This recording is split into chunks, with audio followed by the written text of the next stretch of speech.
तो भाई middle east में अमेरिका और ईरान के बीच समझौते की खबरें आ रही हैं। ओमान के साथ मिलकर ईरान स्टेट ऑफ हॉर्मुज को खोलने के लिए राजी हो चुका है। हालांकि ये स्टेट ऑफ हॉर्मुज पूरी तरह से नहीं खुलेगा, कुछ रास्ते और बनाए जाएंगे ईरान की तरफ से, उन्हीं रास्तों से जहाज गुजरेंगे।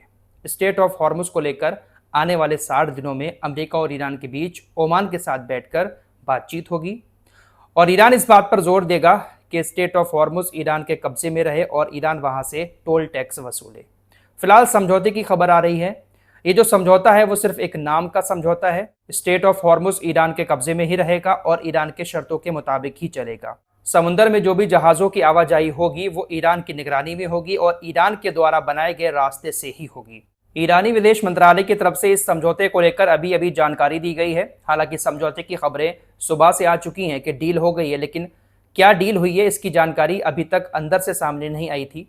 ईरानी विदेश मंत्रालय ने अब बताया है कि 3-4 महीने के लिए एक अस्थायी रूट तैयार किया जाएगा। मिडिल ईस्ट के समुद्री क्षेत्र में जो भी जहाज 2-3 महीने में आवाजाही करेंगे वो ईरान के द्वारा बनाई गई एक अस्थायी शिपिंग लेन से ही करेंगे। इसके अलावा किसी और रास्ते से जहाज नहीं गुजरेंगे। समुद्र में ईरान उत्तरी और दक्षिणी रास्तों को बंद कर देगा। इस समझौते में ईरान की एक शर्त यह भी है कि ईरान के ऊपर जो भी प्रतिबंध लगे हुए हैं उन तमाम प्रतिबंधों को अमेरिका हटाएगा। सुबह जानकारी आई है कि अमेरिका प्रतिबंध हटाने के लिए राजी हो चुका है।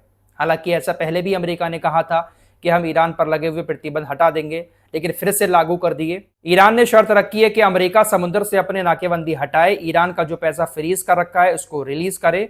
जो पुरानी शर्तें ईरान की हैं उन्हीं शर्तों के साथ ईरान ने यह समझौता भी किया है। हालांकि अभी तक अमेरिका की तरफ से ऑफिशियली इन तमाम बातों को एक्सेप्ट नहीं किया गया है। हालांकि अमेरिका की तरफ से यह जरूर कहा जा रहा है कि हाँ, समझौता हो चुका है और अमेरिका कुछ शर्तें ईरान की मानने को तैयार भी है। जो प्रतिबंध लगे हैं उसको अमेरिका हटा देगा। ऐसा कोई पहली बार नहीं हो रहा है, इससे पहले भी इस तरह के समझौते कई बार हो चुके हैं और हर बार हर समझौते का क्या हश्र हुआ है आप सभी ने देखा है। अभी भी अमेरिका इसमें देरी कर रहा है। ईरान का कहना है कि जितनी देरी होगी समझौता उतनी ही ज्यादा खतरे में पड़ता जाएगा। कुल मिलाकर सीधी बात यह है कि स्टेट ऑफ हॉर्मुज में शांति के लिए अमेरिका को ईरान की सारी शर्तें माननी पड़ेंगी। ईरान 2 से 4 महीने के लिए एक अस्थायी शिपिंग लेन बनाकर देगा। तमाम जहाजों को उधरी से गुजरना पड़ेगा, उनके ऊपर किसी तरह का कोई हमला नहीं होगा। अगले 3 महीने के अंदर ईरान अमेरिका के साथ बैठकर इस बात पर जोर देगा कि स्टेट ऑफ हॉर्मुज ईरान के कब्जे में रहेगा और यहां से ईरान टोल टैक्स वसूलेगा। कुल मिलाकर ईरान ही आगे दिखता हुआ नजर आ रहा है। ईरान ही अपनी शर्तों के साथ स्टेट ऑफ हॉर्मुज को खोलने की बात कर रहा है। मजबूरी है डोनाल्ड ट्रंप की, क्योंकि लगातार समुद्र में तनाव बढ़ता जा रहा है। पूरी दुनिया इस स्टेट ऑफ हॉर्मुज के बंद होने की वजह से प्रभावित हो रही है। दूसरी तरफ हुतीज ने भी समुद्र का इलाका बंद कर रखा है। हुतीज ने सऊदी अरब के जहाजों की जब से नाकेबंदी की है, पहली बार हुतीज ने सऊदी अरब से आ रहे एक जहाज को डुबो दिया है। यूकेएमटीओ ने भी इस बात की जानकारी दी है और हुतीज की तरफ से भी इस हमले के बारे में बताया गया है। हुतीज की एक ड्रोन बोट ने सऊदी अरब से जुड़े जहाज को समुद्र में डुबो दिया है। बाबल मंडप से गुजरते हुए हुतीज ने जहाज पर हमला किया और अदन की खाड़ी और बाबल मंडप के आसपास जहाज डूब रहा है। यूकेएमटीओ ने दावा किया कि हुतीज ने सऊदी अरब के तेल के जहाज डेजी पर ड्रोन बोट से हमला किया है, जबकि हुतीज का दावा है कि उन्होंने बैलिस्टिक मिसाइल से जहाज को निशाना बनाया है। फिलहाल पहला जहाज बाबल मंडप में डूब चुका है।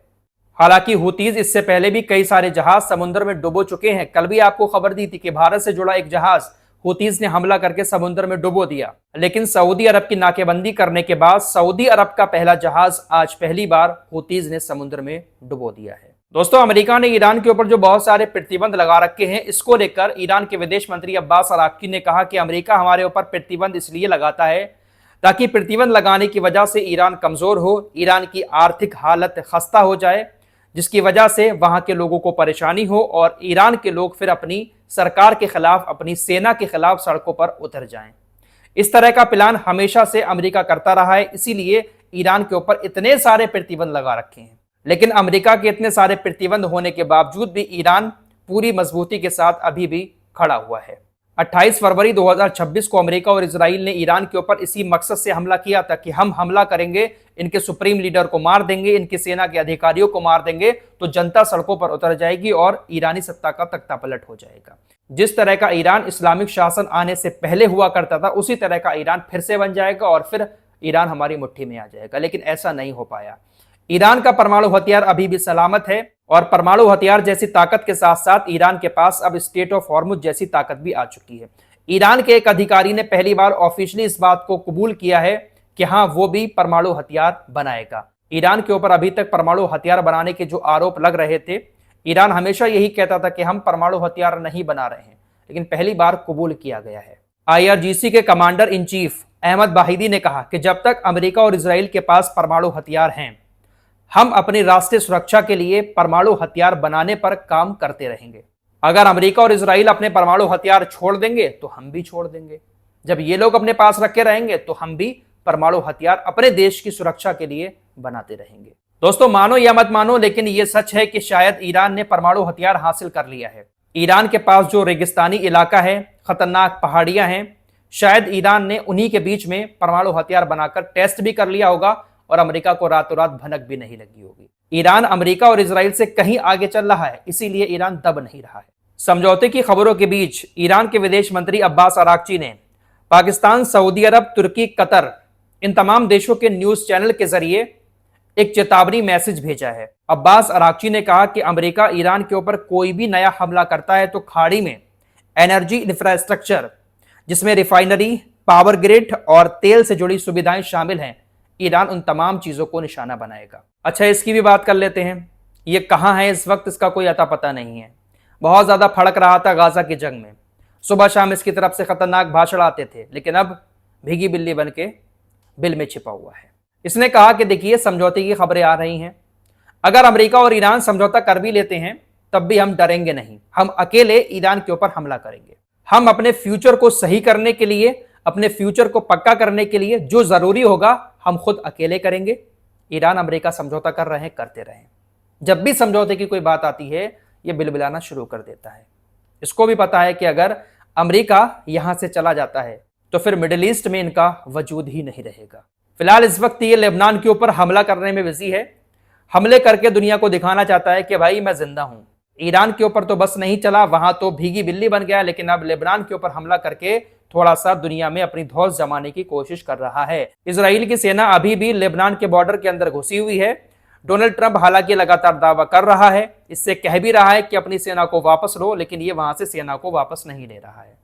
आज इसके 2 सैनिक मारे गए। लेबनान के अंदर एक बिल्डिंग में 2 सैनिक जाते हैं, वहां पर पहले से ही विस्फोटक बिछाकर रखा हुआ था।